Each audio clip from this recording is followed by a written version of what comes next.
Bismillahirrahmanirrahim. Assalamualaikum warahmatullahi wabarakatuh.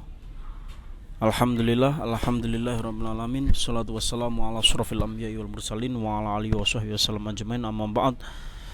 Anak-anakku semuanya, anak-anakku kelas 4 yang saya banggakan, yang semoga kalian semua selalu diberi kesehatan dan tetap semangat dalam belajar. Langsung saja pada pertemuan kali ini kita akan mempelajari surah Al-Ma'un. Langsung kita masuk ke membaca surah Al-Ma'un. Jadi anak-anak tolong diperhatikan. Setelah kita membaca ini, nanti Pak Guru akan menyuruh atau memberikan tugas kepada kalian untuk menghafalkan ya. Tentunya hafalannya harus dengan baik dan benar, sesuai dengan tajwidnya ya. Baik anak-anak, kita mulai saja. Kalian semua tolong disimak dengan baik nggih. A'udzu billahi minasyaitonir rajim. Bismillahirrahmanirrahim.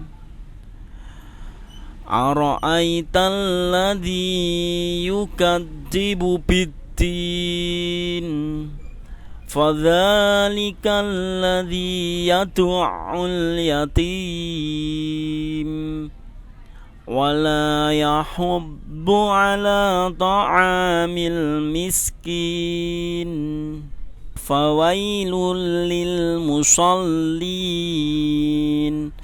alladzina hum an salatihim sahun alladzina hum yura'una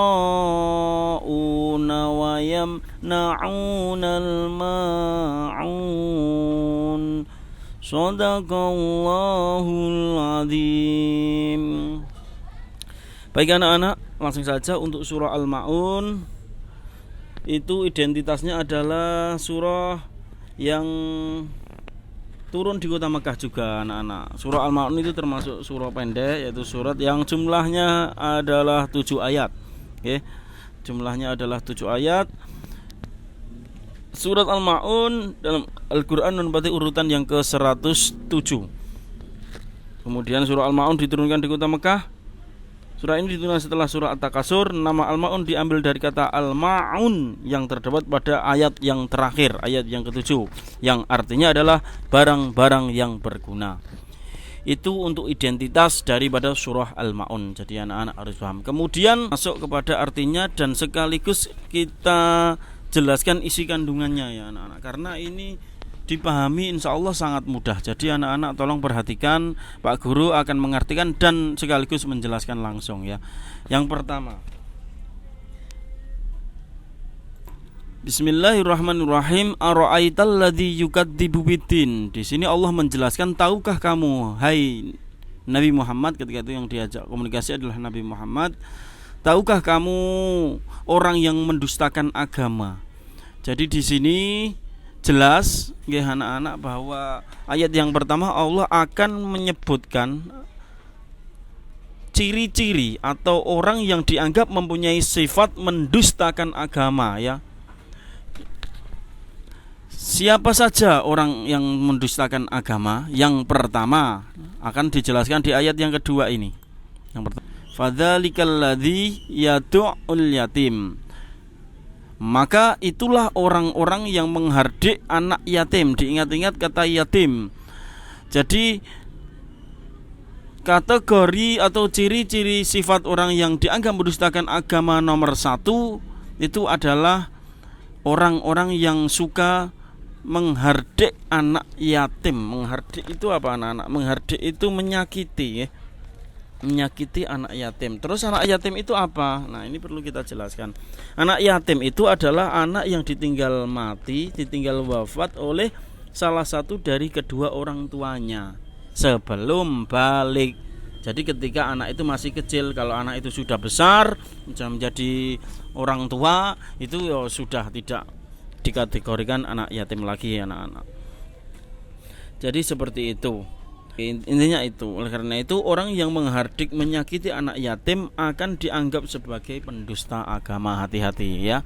Jadi kita tidak boleh sedikit pun menyakiti atau menghardik anak-anak yatim. Karena kalau kita menyakiti atau menghadapi anak yatim itu kita akan termasuk golongan ini tadi, yukadzibu biddin, anak-anak, orang-orang yang mendustakan agama. Kemudian kita artikan yang ayat yang ketiga, wala yahuddu ala ta'amil miskin, dan tidak mendorong memberi makan orang-orang miskin.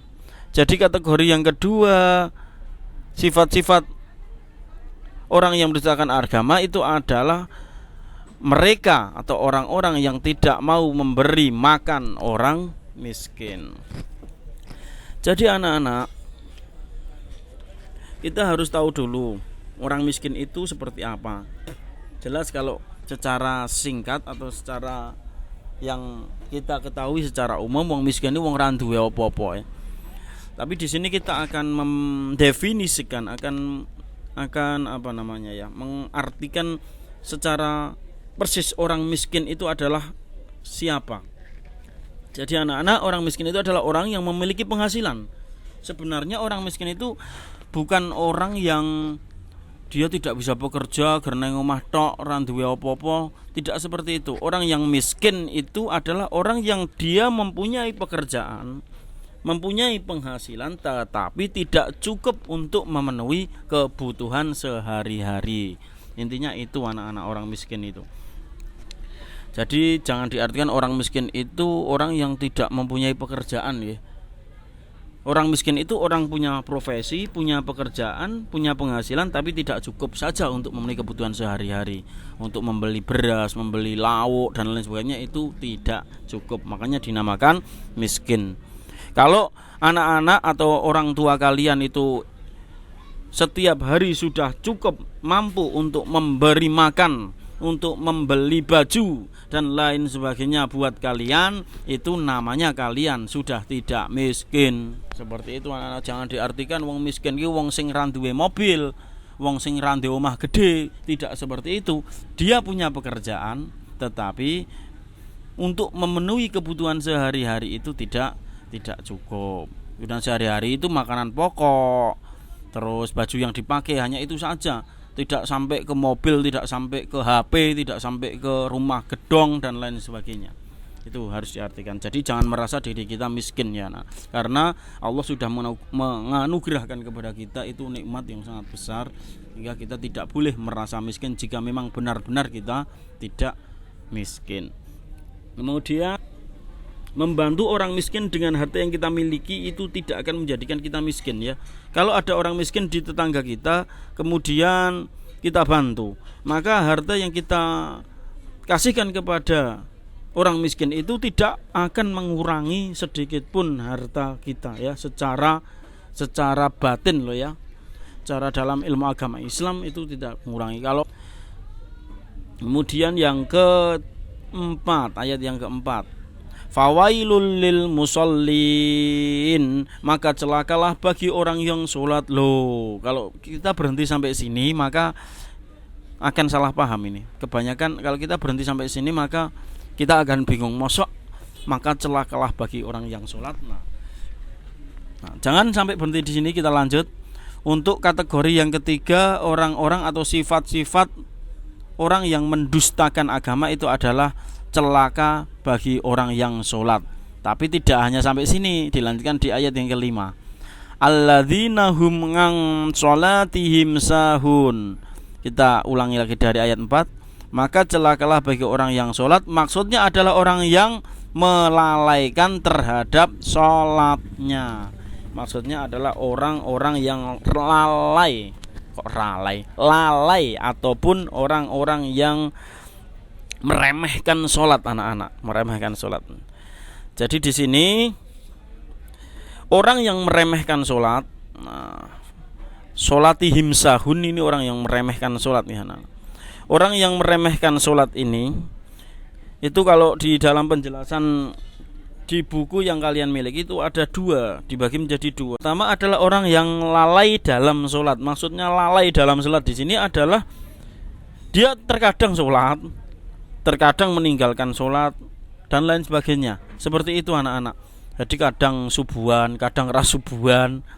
Ataupun orang yang lalai dalam sholat ini maksudnya adalah menunda-nunda waktu. Nah, menunda waktu sholat. Ketika waktu sudah menunjukkan waktu sholat, maka segeralah kita langsung melaksanakan. Karena kalau kita menunda-nunda, kalau misalkan sholat duhur itu dilaksanakan jam 3 sore, seperti itu, menunda-nunda sholat seperti itu termasuk salah satu daripada sholatihim sahun ya anak-anak. Jadi hati-hati, harus benar-benar kalian kalau sudah mendengarkan waktu azan, waktunya sholat, maka kita segera untuk melakukan sholat. Itu yang pertama. Kemudian yang kedua, yang dimaksud dalam lalai dalam sholatnya itu adalah orang yang riak dalam mengerjakan sholat. Lah ini riak itu apa anak-anak? Riak itu adalah sombong, pamer ya, perbuatan karena ingin dipuji oleh orang lain. Intinya sholat itu dipamerkan ya. Jadi sekarang itu banyak anak-anak, kita jangan sampai menjadi orang-orang yang seperti itu. Seperti ketika ada orang yang semangat dia sholat, tapi semangatnya itu karena banyak teman-temannya saat itu di rumahnya, ingin dipuji. Oh, kayak si Ai ternyata alim banget ya, ternyata orangnya soleh banget ya, ingin dipuji tetangganya, teman-temannya seperti itu. Jadi kalau kita niat seperti itu, maka kita akan termasuk golongan orang-orang yang mendustakan agama. Jadi hati-hati anak-anak, naudzubillah min dzalik, semoga kita terhindar dari sholatihim sahun itu ya. Lalai dalam sholatnya menunda-nunda waktu, maupun lalai dalam sholatnya ketika memamerkan atau didasarkan dengan rasa riya. Itu semoga kita terhindar dari itu. Kemudian yang terakhir, alladzina hum yura'una wa yamna'unal ma'un. Alladzina hum yura'un, yaitu yang berbuat riya, wa yamna'unal ma'un, dan enggan memberikan bantuan dan tidak mau memberikan bantuan. Ini termasuk orang-orang yang mendustakan agama. Jadi 4 poin atau 4 ciri-ciri atau orang yang meninggalkan agama. Orang yang mendustakan agama yang pertama adalah menghardik anak. Kita kembali ke sini. Kita kembali ke awal sini ya, ini anak-anak. Jadi intinya adalah, kita kembali ke gambar ini saja. Surah Al-Ma'un intinya adalah menjelaskan ancaman terhadap mereka yang mendustakan agama. Siapa saja? Yakni yang pertama adalah orang yang menindas anak yatim. Ya, orang yang menindas anak yatim itu fadzalikal ladzi yadu'ul yatim. Terus tidak menolong orang-orang yang meminta-minta, tidak menolong orang miskin. Wala yahuddu ala ta'amil miskin. Kemudian fawailul lil musallin alladzina hum an sholatihim sahun, yaitu orang-orang yang melalaikan sholat, dalam arti melalaikan itu karena riya maupun melalaikan karena dia malas ya. Kemudian alladzina hum yuraun, riya tadi, wa yamna'unal ma'un. Di sini wa yamna'unal ma'un adalah serta enggan menolong dengan barang-barang yang berguna. Anak-anak, penjelasan dari Pak Guru tentang sisi kandungan surah Al-Ma'un semoga kalian paham dan bermanfaat buat kalian semua. Demikian penjelasan dari Pak Guru, singkat tapi insya Allah bisa dipahami dengan mudah. Kita berjumpa kembali insya Allah di pertemuan yang akan datang anak-anak. Tetap semangat belajar. Dari Pak Guru cukup sekian. Wallahul muwaffiq ila aqwamit thoriq. Assalamualaikum warahmatullahi wabarakatuh.